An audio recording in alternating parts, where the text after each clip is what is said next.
Heyo, and we're back. The Vincent Mike Coffee Experience. I'm Michael Martino, and on the other side is my good friend, Vince Marabelli. Hey, Mike. What's up, buddy? I'm doing all right. What's up with you? Well, I was okay. Just had a conversation with Todd Van Allen, who was supposed to join us tonight. Oh, is he coming on the show? No? So, Todd, we'll try to get you next time. All so good. Close. All good. So close to having all good. Todd on the show. One day he'll be on the show. It'll be magical, and there will be fireworks and unicorns. Just one day he will be on the show, and it'll be very exciting. Yeah. So, what's up, man? Just back from jiu-jitsu class, so you will see me with my big bottle of water. Fantastic. So, what's up with you? How was your day? Lovely. This is exactly the content that everyone wants to hear. Two idiots just talking about their days. It was good. It was good, Mike. I've been doing a lot of training lately, which has been good. Getting a lot of practice, honing my craft as I get more and more speaking events under my belt. So, including all the internal stuff and the external stuff, I'll probably end up doing close to about 80 events this year, or 80 talks. Nice. Which is it's not bad. So yeah. So good segue for our first topic. Great segue. I think. Yeah. Yep. You ready? You flashing it? I'm flashing it. How do Lean Six Sigma, in combination with customer insights, lead to better services? Ooh. Now this could be in the private sector, this could be in the public sector. I think in the private sector, there's more of an incentive to provide better services, but I think public government is starting to catch up. I think they're starting to catch up, and I think they're starting to use some of the same methodology as you like your service sectors or your retail sectors. Well, yeah, they have to. Yeah, because no one's tolerating nonsense. Yeah. No one's going to tolerate the nonsense of your father's government. Yeah, and I mean, governments of past. We can throw stones at the government and or at government agencies, and that's cool. But the reality is, there are a lot of organizations. It's actually estimated that about 50% of the Fortune 500 in the U.S. uses Lean or Six Sigma in some form. To improve their internal processes, and then by extension, the offerings that they're able to offer to their customers. Correct. So, I always think it much like everything else. You should go out and not figure out what your customer wants, but just find out how they live their life and incorporate your company, your products or services into their life, how they use them, what they like about them, what they don't like, what their expectations are. And it could be through, you know me, I'm a big fan of ethnographic research, or it could be using frontline staff, but I like to go to the source and talk to customers. For sure. And you bring that into you bring all that intelligence back into your company, and then you run it through the machine. And I think this is where, with that insight, this is kind of where you take over. This is where you bring the process angle or the Lean Six Sigma. Like, here's how a customer runs through your company. And as we've talked about before, in their journey, their biggest pain point is 100% your biggest inefficiency, and then you circle in on that. I think that's one way to use customer insight and Lean Six Sigma. Yeah, I always thought, and this is why I think we were a good team there, Michael, is, you would go out and learn as much as you could about the customers and how they operated, how they engaged with services and products and experiences, not just for your company, but just in general. So, what type of phone do they use? What time are they leaving for work in the morning? What's like, So you would gather all of this knowledge, all of this insight, and then, you like you said, we would start to focus on, okay, this is where they're experiencing pain. This is what's causing them the proverbial edge, the agitation. So like it became almost like a hit list for me, or people like me that are process practitioners, to go and say, okay, which of these 10 things, 10 pain points, which one's the biggest pain? And then let's fix that. And then we'll go to the next one, and then the next one, and then the next one, and then the next one. I always thought that, that there was like a symbiotic relationship between the work that we respectively do, because you have the ability to go out and gather insights and gather knowledge, but not necessarily the skill set to take action to fix it. Right. And I know, like, it's a different skill. Mm-hmm. I have the ability to fix, but if I'm not working on something that's meaningful to a customer, then how do I know that what I'm doing is any value? Yep. And it's also cyclical, right? So the customer insight comes in, it runs through the Lean Six Sigma machine. Yeah. And then the customer team brings it back out to see whatever changes actually makes an impact on the customer's life. So maybe it does great. Maybe it does a little bit, so you have to go back and tweak, or maybe we missed the mark altogether and we have to go back and re-engineer. So it's like one feeds the other. Yeah, that's kind of one feeds the other. But as you know, I've been going on and on about, and we talked a little bit about digital transformation. We talked about business process last time. Yep. Or was it? Yeah, last time. In a previous episode. Yeah. So, you know what, everyone? Go back and listen to all the episodes and find out. There's only like 4 at this point. Do that. So find out which one we talked about this. So how would Lean Six Sigma help re-engineer a traditional process to get you to a digital process, so then a development team or a customer digital team can then turn that customer need, change the process to an actual like online service or a digital service? Yeah. So it wouldn't necessarily, but let me quantify what I'm saying here. Everything that we do in Lean and Six Sigma is maximizing the value and the flow of the process to our customers. So that doesn't necessarily mean fixing a process that involves, the fax machine, because it's 2018. So it's not going to look at, well, what is the fax machine process for this particular thing, and try to make that more efficient. You would look at the holistic thing at a higher up in the clouds of, do our customers want to use fax? And if they don't, what do they want to use? And then it's not a matter of improving the process to make it more efficient or more effective. It might be engineering a new process that enhances a digital offering. Right. So it's not digital per se, but it's enabling the process to flow in a way that is of highest value to the customer.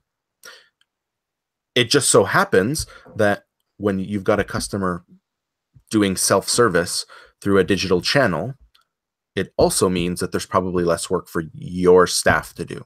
Right. And so hopefully, hopefully, right? If you did your job, if the development team or the digital team did their job.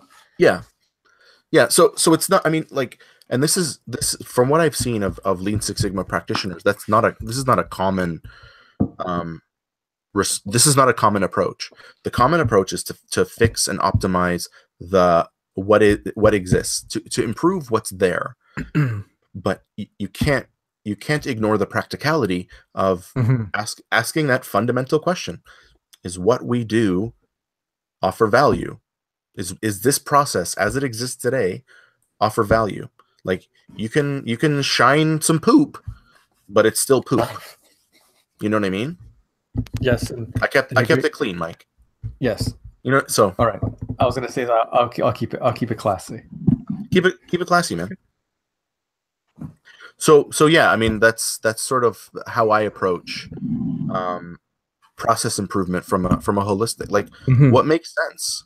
Like, let's acknowledge that we live in an era that is different than it was 5 years ago, let alone 10, 20 years ago. Right. Like, fax machine, like, I don't know, phones. I hate using the phone. I don't use my phone as a phone. I use my phone as like a communication device, but I don't want to talk to anybody.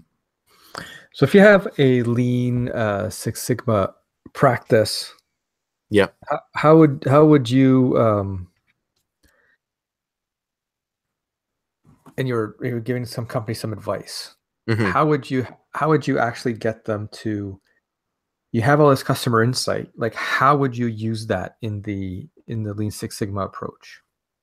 So I would use it in a way that's going to make, so first of all, the company needs to be comfortable with taking action. I think a lot of companies, I think that's sort of the overarch. A lot of companies collect a lot of data. They collect a lot of information, a lot of insights, and that's where they fall down. They're gathering, but then they don't know what to do with it. And so the first thing they have to do is, you're asking your customers all of these questions to get feedback. What are you doing to impact their feedback? So that's sort of step one, and that sort of overlaps a lot with what you do, because without the action to back up the feedback, like what's the point? Right. I mean, then it's really a matter of aligning the feedback to what are the objectives of the organization. And so if you want to, say, I don't know, be a service-oriented organization, like you prize customer satisfaction, customer experience above all else, well, then every improvement that you make needs to map back to that. So, improving a bottom line process that's internal only doesn't add a lot of value, because no one's ever going to see it. So if you've got to map it to what's critical to you, and then the real sell to organizations is, what's the cost? And this is a typical like business case approach. What's the cost of doing nothing? Like, you almost need to show the burning platform of, you've got all these broken processes. Every organization has them. Ignoring them isn't going to make them go away. Like, you can't just be an ostrich and stick your head in the sand and pretend that la-di-da-da-da, everything's great. You have to. You've heard my ugly baby thing, right? Why don't you tell it again? So I'll tell it again. So you remember that episode of Seinfeld where everyone went to go see, you gotta see the baby. Remember that? Yes. Yep. Yes. And then they would, move a blanket, and like the baby was just hideous, and that they never showed the baby's face, but the baby was hideous because everyone would recoil in terror. Because no one ever told that parent, and it's a touchy subject, so I acknowledge the why, but because they never told them, hey, that's an ugly baby, they never were able to do anything to make the baby not as ugly. And so I'll liken that back to typical business improvement, process improvement. Pretending that something isn't a problem doesn't make it less of a problem. Right. It actually exposes it as a total blind spot, because you're spinning a story to yourself, which you're self-deluding, like you and it could be that thing that ultimately kills your organization. Mm-hmm. And so ignoring the ugly babies doesn't make them less ugly, but acknowledging them, shining a light on the baby to say, look, this is a problem. This is an area that needs improvement. This needs focus. We need to do something. What's the cost of doing nothing? And then you've got to make a choice. Do I want my business to exist after this?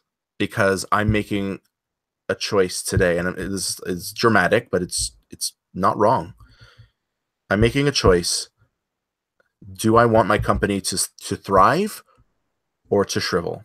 Mm-hmm. And it won't shrivel tomorrow. So it's like, but eventually I'll get to say I was right.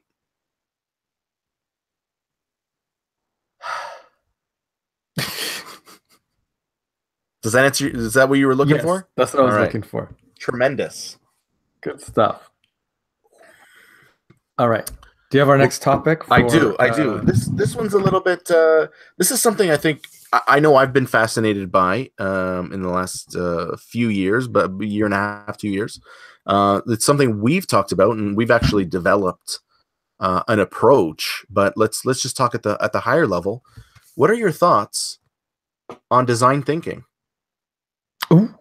What are my thoughts on design thinking? Yeah. I have a lot of thoughts on design thinking. Okay. So the first thing, obviously, it's a human-centered design approach. So yes, check for me. Yes. So it always starts from the outside in. So you always start with what your customer need or expectation is in your discovery phase. And then you move internally. How are you fulfilling that? What problems do you have? And then you move kind of to what are the things that you could do to fix the problem or come up with a new product for that product or a new service or an augmented service. Mm-hmm. And you use that, you have the customer insight, but you actually use frontline, like your value zone, as they say in the employee first book. But another buzzword, geez. But for everyone else, that you use your frontline staff, you use your live agents, the people that are closest to your customer. Yeah, if you can't use the customer themselves. Yeah, and you use them throughout the process. And especially for digital products, you use them to actually design the product. And you have customers that come and design the product or help design the product, and because they're the ones who's going to be using it, both from an employee trying to give service or fix problems, and the customer who actually has to use the thing that you're trying to fix or come up with. And then you run into wait a second there, Michael. What, are yes. you saying that we're going to give control of a product, process, service, and how it functions to the people that are going to use it? Yes, you are going to give them major input. That's kooky talk. How the process and the actual service that they're going to sit on their phone or their laptop, how they use it in their life. I know it's wacky. Wow. It's crazy talk. It's crazy talk. That'll never work. That'll never work. That's crazy talk. Yeah. And all the while you're using like service designers or designers that help you get out of your usual thinking to get you to a new product or an augmented product. And so for me, design thinking, well, for me, many people are starting to use it because it's a way to not lock yourself in a room and then come out with a product and go, ta-da. It's a way to bring people together and run them through a methodology that actually helps both the customer and your employees that will be helping that customer to get to a point where you can launch a product and then keep iterating with it. So big fan of the DT. Okay. So I don't like it at all. No? No. Do you hate it? No. I hate hate's a strong word. Do you just That's want why to I'm go going to use back? it. You just want to go back to the old days and start designing stuff? No, I actually don't hate it at all. I rather enjoy it for many of the same reasons, but also, it aligns to sort of your area of focus and the customer insights and the ethnographic information and behavior, which is another topic that I've been interested in, but maybe we'll save that for another podcast. The connection to the work that I do in Lean and Six Sigma is that this is essentially aligns to the Deming cycle, which have you heard of the Deming cycle there, Mike? No. You might know it better by its more common name, the PDCA cycle: plan, do, check, act. Oh, yes. Right? And yes, I know that cycle. It's called the Deming cycle, right? So what that is really about is rapid iteration, rapid experimentation. Yep. You come up with a plan. Mm-hmm. You do the thing. What? No. You do it. Don't you think about it? You should think about it. You come up with a plan. And then plan. Then think about it some more. That's what you should do. So you come. Just stick with me here. So okay. you come up with a plan. Yeah. Then you do. Mm-hmm. After you do, crazy. After you do, you've got a hypothesis test. Mm-hmm. And in check, you figure out, did my hypothesis work? Was my hypothesis right? Right. I thought that by taking action A, I would see this result. Mm-hmm. Did it happen? If it did happen, hooray! You go to act, which is select the next thing to work on. If it didn't happen, act becomes, well, what do I do? What do I do next? So you go through this cycle, this iterative cycle, and it's rapid, it's quick, it's iterative, it's collaborative, it is value focused. So I know you said it's human focus, human centric. At the end of the day, I'm concerned with customer value, and that's what I focus on in my Lean and Six Sigma work. And so, the best way to get value or define like what is of value to a customer is to have them involved in the creation of the thing. Right. So I am a big fan of design thinking, going so far as to have developed a workshop that will be debuting at BA World in Toronto this June. Well, shameless plug. Thinking for process improvement. So it's something that I've done in the past to great success, but I wanna learn I wanna learn people. So yeah. What's been your experience with design thinking, Mike? Like what are some of your tips? If you could give some tips to the folks listening. If I could give some tips. So yeah. The people that are running the workshops need to, I'm just gonna not care what, like, they can't be invested in a solution. Yes. Because the minute they are invested in a solution, they become romantic about that solution, and then all they do is push that solution. So they have to be agnostic. They don't. They need to care about the process of the work, right. And I don't mean business process. I mean the process of the workshop. Right. And they have to be happy with whatever is the result, because that they need to stay pure to the process and let the participants give the feedback and then just go. And then when they come to the recommendation phase that goes to senior leaders, it's just you're reporting. This is what we did. This is what happened. And here's the results. And you could take it, you could leave it. We're not invested in any one of these recommendations. We're just invested in the workshop process. Right. And so it's super important, because I've seen people get invested in an idea and they push it in a workshop Yes. And the participants clue into that. They're like, oh, you keep pushing that. So is that what you want us to do? Mm-hmm. So your service designers cannot care about what the product is. Mm-hmm. Similar to when you're doing usability testing, your facilitator, it's better that they don't even know what the product is. Mm-hmm. They, not to care about what the results of the test are. Mm-hmm. Their job is to make sure the test is there's integrity in the test, and that's one important thing.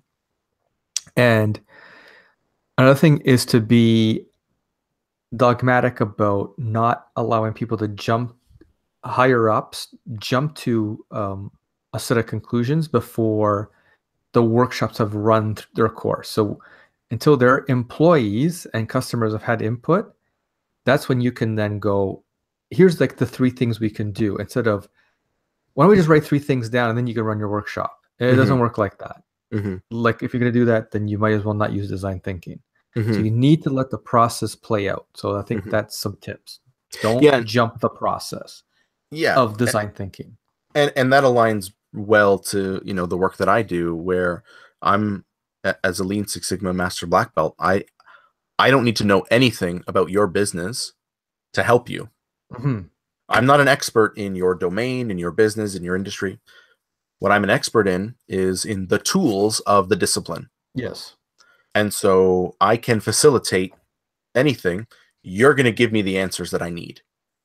Yes. If you give me the right people, you're going to give me the answers that I need. I'll throw out, just in my experience, a couple of things that I found helpful. One is the worst, maybe the worst design thinking workshop I ever did was on a company's location, like at their premises, at their workplace. Oh, okay. Which meant that you had people stepping out for meetings. Mm-hmm. You had a lot of interruptions. You had people coming and going, and it really impacted the flow of the actual process of the design thinking workshops. The other thing I've noticed is there is a skill set to being a designer. There is a skill set in being a participant, and those skill sets are different, right? Yes. Like you talked about the designer being sort of agnostic and not romantic about anything. They are facilitators. That's their job. Mm-hmm. At the same token, you can't have people like customers or customer advocates participating, and this is more for customer advocates, because I think customers will tell you what they want, but you can't have people in a workshop that they are romantic about the current state. Like, this is the way we do it, full stop. That's limiting. It's almost like if you open up a brainstorm and then say, well, the only things that we can include in our brainstorm are things that are realistic. Well, that's no longer a brainstorm. It's just like talking about some possibilities. Some, like, you don't do feasibility at that point. And so if you've got people that are focused on, well, that won't work, or they're just like, they're not rebels. That's the way I term it, is like, when I want a good participant in a design thinking workshop, I'm looking for a rebel. Someone who sees the world as it is and wants it to be different. Not that they want to just maintain the status quo. You know what I mean? Well, I think Mike dropped off. So, oh, he's back. I'm back. All right. I lost you there for a bit. Yeah. Well, all good. So you missed. I gave out the secret code. Okay. For my hidden pot of gold. Good. And so you miss out. So you gave away the skeleton key, as it were. I gave away the skeleton key. So yeah. So there you go. I'm not going to repeat what I said, because you know what, Mike? This podcast isn't for you. It's for our audience. You're trying to ruin me, is what you're trying to do. She's trying to ruin me. All right. What you want, a cookie? Topic. Okay. Next topic. You ready? Yep. What is your comfort drink? You want me to go first? I do. Coffee. coffee is my comfort drink. Hmm. So if the day is not going good or I'm going into a meeting I don't want to go into, I get a coffee. At night, probably not the best thing, but if you can get decaf, I like to sit in front of the TV with a coffee. When I get up in the morning and I'm like, oh, I'm so tired, I want a coffee. So yes, coffee is my comfort drink. Well, it wouldn't Kind be of crazy because it makes you jittery, so I don't know how comfortable, but that's my no, comfort. but it makes you feel and Yes. maybe I was thinking of this different, so I'm glad you went first. Um, No. I would say on a podcast called the Vincent Mike Coffee Experience, it would be It should be remiss to say coffee. actually based on your like coffee is the thing when it's like I've just had a rough day, I just need a coffee. I know some people that default to, I need a beer, like and that's cool. There are very few, like I'm one of the few people I know who's had a 6-pack expire. Like I don't drink that often.